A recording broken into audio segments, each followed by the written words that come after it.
জয় হিন্দ বন্ধুরা, আমি তোমাদের রিজুদা। তোমরা দেখছো তোমাদের এই YouTube channel Maa online point. WP jail constable 2019 Bihar ফর্মের সমস্ত ডকুমেন্টস তালিকা। তোমাদের যে ভেরিফিকেশন রোল যে ফর্মটা হয়, সেই ফর্মে কী কী ডকুমেন্টস লাগে সমস্ত কিছু তোমাদের আগেই বলে দেবো। পুলিশ ভেরিফিকেশন কিভাবে হয় সমস্ত কিছু বলে দেবো। সবার জেনে রাখা ভালো। তো যারা নতুন ক্যান্ডিডেট আছে তারাও জেনে রাখো, আর যারা এই ক্যান্ডিডেটে বর্তমানে আছো তারাও জেনে রাখো। এই ডকুমেন্টসগুলো তোমরা প্রিপেয়ার করে নাও এখনই। যাদের যাদের বিভিন্ন ধরনের ভুলভ্রান্তি থাকলে যতটুকু পারো তোমার দ্বারা ঠিকঠাক করে নাও। আর এই ভিডিওটা দেখে যদি ভালো লাগে তো অবশ্যই একটা লাইক করে দিও, প্রচুর পরিমাণে বন্ধুদের সাথে শেয়ার করে দিও, কারণ ভিডিওটা অনেক বড় হতে চলেছে। তোমাদের ডকুমেন্টসের তালিকাটা বলবো, কী কী ডকুমেন্টস লাগে, কীভাবে হয় না হয়, ঠিক আছে, সমস্ত কিছু বলবো। তো চলো ভিডিওটা শুরু করা যাক। তোমরা এখন অন স্ক্রিন দেখতে পাচ্ছ WP constable 2019, jail warder police constable 2019, VR police verification all documents list, ঠিক আছে। এবার বলে দিচ্ছি, দেখো তোমাদের এখানে যে ফর্মের লিস্টগুলো, যে তোমাদের যে লিস্টগুলো লাগে সেগুলো বলে দিচ্ছি। তো ডকুমেন্টসগুলো তোমরা ভালো মতো মন দিয়ে দেখে নাও। দেখো, অথবা যে কোনো চাকরির ডকুমেন্টস ভেরিফিকেশনে এগুলি ডকুমেন্টস লাগে, সমস্ত তথ্য ডকুমেন্টসের লিস্টগুলো, সমস্ত যে কোনো চাকরি ওয়েস্ট বেঙ্গলের এই ডকুমেন্টসের লিস্টগুলো লাগে, যে কোনো তোমার পুলিশ ছাড়াও। যদি আদার্স ক্যান্ডিডেট দেখে থাকো তো তোমার এই জন্ম সার্টিফিকেট, দেখো প্রথমে দেখো ফার্স্ট অল 1 নম্বর তোমার জন্ম সার্টিফিকেট, যেটাকে আমরা বার্থ সার্টিফিকেট বলে জানি, ঠিক আছে। বার্থ সার্টিফিকেট যদি কারো না থেকে থাকে, তোমার একটা বলে দিচ্ছি, তুমি গ্রাম পঞ্চায়েতে তুমি বানাতে পারো, সেটাও চলে যাবে। মিউনিসিপ্যালিটি এলাকা হলে মিউনিসিপ্যালিটি এলাকাতে বানাতে পারো। আর তৃতীয় নম্বর হচ্ছে একটা তোমাদের এসডিও ই ডিস্ট্রিক্ট পোর্টাল আছে, যেটা অনলাইন ক্যাফের দ্বারা তোমাদের দ্বারা সম্ভব হয়। সেখানে অনলাইনে গিয়ে বলবে, তারা করে দিতে পারবে, ঠিক আছে, যাদের জন্ম সার্টিফিকেট নেই তাদের ক্ষেত্রে। আর যদি জন্ম সার্টিফিকেট নাও থেকে থাকে তো কোনো রকম প্রবলেম করবে না, ঠিক আছে, অযথা ভয় পাওয়ার কোনো কারণ নেই। দেখো, জন্ম সার্টিফিকেটের বিপক্ষে তোমার লাগে হচ্ছে মাধ্যমিক অ্যাডমিট কার্ড, জানো মাধ্যমিক অ্যাডমিট কার্ডে তোমার এজ প্রুফ দেওয়া থাকে।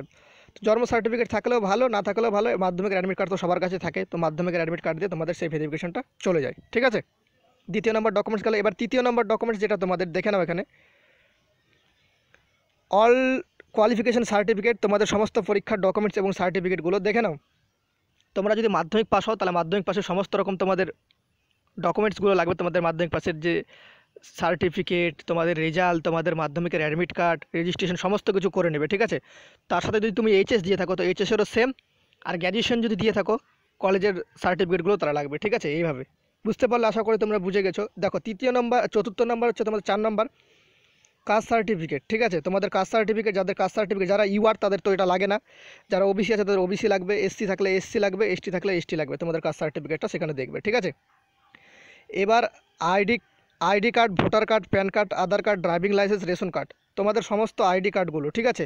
এর মধ্যে সমস্ত আইডি কার্ডগুলো লাগবে না, যে কোনো একটা ডকুমেন্টস তোমরা যদি দেখাও আইডি, তোমার যে আইডেন্টি, তুমি যে ক্যান্ডিডেট তার কথা বলছি, ঠিক আছে, তার যদি যে কোনো একটা আইডি কার্ড দেখাও সেটা চলে যাবে। ভোটার কার্ড হোক, প্যান কার্ড হোক, pan card better, pan card থাকলেও চলবে, ভোটার কার্ড থাকলেও চলে, আধার কার্ড থাকলেও চলে, তো ড্রাইভিং লাইসেন্স থাকলেও চলে, রেশন কার্ড থাকলেও চলে। রেশন কার্ডে সমস্ত প্রায় 100টা ক্যান্ডিডেটের মধ্যে 95টা ক্যান্ডিডেটেরই রেশন কার্ডে ভুল থাকে, তো রেশন কার্ড দেওয়ার দরকার নেই। সেখানে তুমি আদার্স যে ডকুমেন্টসগুলো আছে সেই ডকুমেন্টসগুলো তুমি ভেরিফিকেশন করে নিতে পারো। এবার 6 নম্বর তোমরা দেখতে পাচ্ছ, 6 নম্বরটা দেখো। 6 নম্বর যে তোমরা দেখতে পাচ্ছ, parents ID card, voter card, PAN card, Aadhaar card, driving licence, ration card, তোমার বাবা মায়ের সমস্ত ডকুমেন্টসগুলো যেগুলো তোমাদের এখানে বলা রয়েছে। তো ভিডিওটা দেখে ভালো লাগলে অবশ্যই একটা লাইক করে দিবে, কারণ খুব কষ্টে ভিডিওটা বানিয়েছি, তো প্লিজ একটা লাইক করে দিও। Parents ID card, voter card তোমরা বলতে পারো, প্যান কার্ড বলতে পারো, আধার কার্ড বলতে পারো, ড্রাইভিং লাইসেন্স, রেশন কার্ড, ঠিক আছে। তোমার বাবা মায়ের ক্ষেত্রে এই কথাটা বলছি। তোমার বাবা মায়ের হয়তো, মায়ের তো ড্রাইভিং লাইসেন্স থাকবে না, বাবার থাকলে থাকতে পারে। তো ড্রাইভিং লাইসেন্সটা এখানে কেটে দিলাম, ড্রাইভিং লাইসেন্স না থাকলেও চলবে। দেখো, তোমাদের এই ডকুমেন্টসের মধ্যে যে কোনো একটা ডকুমেন্টস যদি থেকে থাকে তো তোমাদের এই সমস্ত ডকুমেন্টসগুলো রিকোয়ার্ড করে ড্রাইভিং লাইসেন্স বাদ দিয়ে, ঠিক আছে। ড্রাইভিং লাইসেন্সটা বাদ দিয়ে তোমাদের এই কটা ডকুমেন্টস রিকোয়ারমেন্টে তাদের থাকে। এবার এখানে যে কোনো একটা ডকুমেন্টস দেখালে তোমার ভেরিফিকেশন কমপ্লিট করে দেওয়া হয়, ঠিক আছে। সমস্ত ডকুমেন্টস দেখানোর কোনো দরকার নেই। এবার পঞ্চায়েত, মিউনিসিপ্যালিটি রেসিডেন্সিয়াল সার্টিফিকেট, ঠিক আছে। পঞ্চায়েতে যে তোমাদের রেসিডেন্সিয়াল সার্টিফিকেট হয় সেই সার্টিফিকেটের কথা বলছি। স্থায়ী বাসিন্দা বা স্থায়ী বসবাসকারী প্রমাণপত্র, তোমাদের রেসিডেন্সিয়াল সার্টিফিকেট একটা দেওয়া হয়, দেখবে, ঠিক আছে। পঞ্চায়েতে গিয়ে বলবে, সেখান থেকে করে দেওয়া হবে। প্রধান তারা বা মিউনিসিপ্যালিটি এলাকাতে তো কাউন্সিলর, জানো, চেয়ারম্যান যারা থাকে তারা করে দেয়।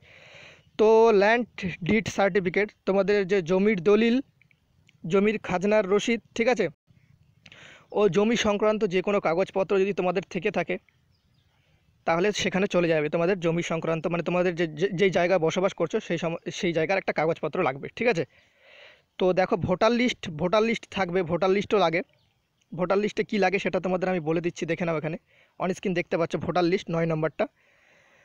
ভোটার লিস্টের তালিকা যেখানে তোমার নাম, তোমার বাবার নাম, তোমার মায়ের নাম রয়েছে, তোমাদের ফ্যামিলি মেম্বারের নাম রয়েছে। তোমরা জানো ভোটার লিস্টে একটা তালিকা থাকে, সেখানে কিন্তু তুমি যদি পরে ভোটার কার্ড যদি উঠিয়ে থাকো তো তোমার ফ্যামিলি যে মেম্বারের লিস্টটা এক পাতায় কিন্তু পেয়ে যাবে। আর এই ভোটার লিস্টটা কোথা থেকে সংগ্রহ করবে? তোমাদের নিকটবর্তী গ্রাম পঞ্চায়েতেও পেয়ে যাবে, ব্লক ডিপার্টমেন্টেও পেয়ে যাবে। সব থেকে ভালো হচ্ছে গ্রাম পঞ্চায়েত, মিউনিসিপ্যালিটি এলাকা। আর বিভিন্ন ধরনের জায়গায় দেখবে পাড়া প্রতিবেশীতে বেশিরভাগ কেউ না কেউ কাজ করে থাকে, ঠিক আছে? তাদের কাছে এই লিস্টটা কিন্তু সবসময় সর্বদা পেয়ে যাবে। তো তাদের কাছ থেকে এক কপি জেরক্স করে নেবে লিস্টটা, ঠিক আছে? এবার দেখো পাসপোর্ট সাইজ পিকচার তোমাদের লাগবে, ঠিক আছে? তোমার নিজের ছবি লাগবে পাসপোর্ট সাইজ। তো তুমি এখানে 4-5 কপি করে, 6-7 কপি করে তুলে নিয়ে চলে যাবে, ঠিক আছে? Passport size. এবার দেখো তোমাদের 11 নম্বর হচ্ছে character certificate, character certificate, school leaving certificate বা কলেজ, ঠিক আছে?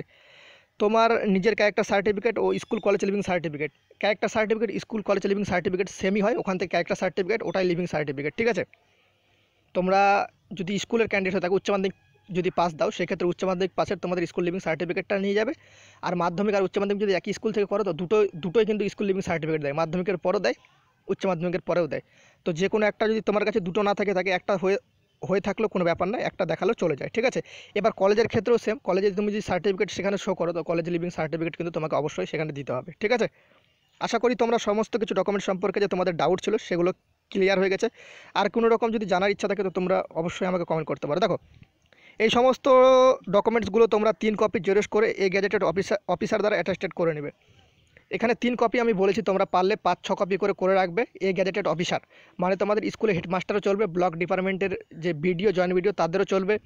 আর তোমাদের জমি ডিপার্টমেন্টের, জমি সংক্রান্ত যেন তোমরা ল্যান্ড ডিপার্টমেন্টের যে থাকে সেখানেও এই গ্যাজেটেড অফিসার থাকে, তাদের দ্বারা করলেও হবে, ঠিক আছে? স্কুলে হেডমাস্টার দ্বারা করলেও হবে। এবার আশা করি তোমরা তোমাদের যে সমস্ত ডকুমেন্টসের তালিকা, তোমাদের চাকরির পর কী কী ডকুমেন্টস, যে পুলিশ ভেরিফিকেশন বা ভিআর ফর্ম, ভেরিফিকেশন রোল ফর্মে তোমাদের যে কী কী ডকুমেন্টস লাগে, আশা করি সমস্ত ডকুমেন্টসের লিস্টটা তোমরা দেখে নিয়েছো। আর একটা কথা বলবো, তোমাদের যে এই লিস্টের কথা তোমাদের আমি বলে দিচ্ছি। তোমাদের যে নিকটবর্তী যে তোমাদের ডিআইবি অফিসার থাকে, তার তার কোনো তার কোনো সহকর্মী এসে তোমার বাড়িতে আসে, ঠিক আছে? বাড়িতে এসে তোমাকে এই ডকুমেন্টসগুলো নিয়ে একদিন ডেট ফিক্স করে, সেই ডেটে তোমাকে যেতে হবে এই ডকুমেন্টসগুলো নিয়ে। তো তিনিও এই ডকুমেন্টসগুলো বলে দেয় তোমাকে, তো এই ডকুমেন্টসগুলো সেখানে নিয়ে যেতে হবে, ঠিক আছে? তার আগে তোমাকে ডকুমেন্টসগুলো বলে দিলাম, বলে দেওয়ার কারণ এটাই, তোমাদের ডকুমেন্টসে যদি কোনো রকম যদি এখন ত্রুটি ভুল ভ্রান্তি থাকে কিংবা না থাকে, সেই ডকুমেন্টসগুলো তোমরা ঠিকঠাক করে নাও, এখনই সমস্ত কিছু করে নাও, ঠিক আছে? সাজিয়ে নাও এখনই। আর তোমাদের যে জেরক্সের কথাটা বললাম, তোমাদের সেখানে 2 কপি সম্ভবত লাগে অ্যাটাস্টেড, ঠিক আছে? তো তোমরা 4-5 কপি অ্যাটাস্টেড করে নেবে, আর এমনি 2-3 কপি জাস্ট এমনি নিয়ে যাবে, ঠিক আছে? জেরক্স করে। আশা করি তোমরা সমস্ত কিছু বুঝে গেছো।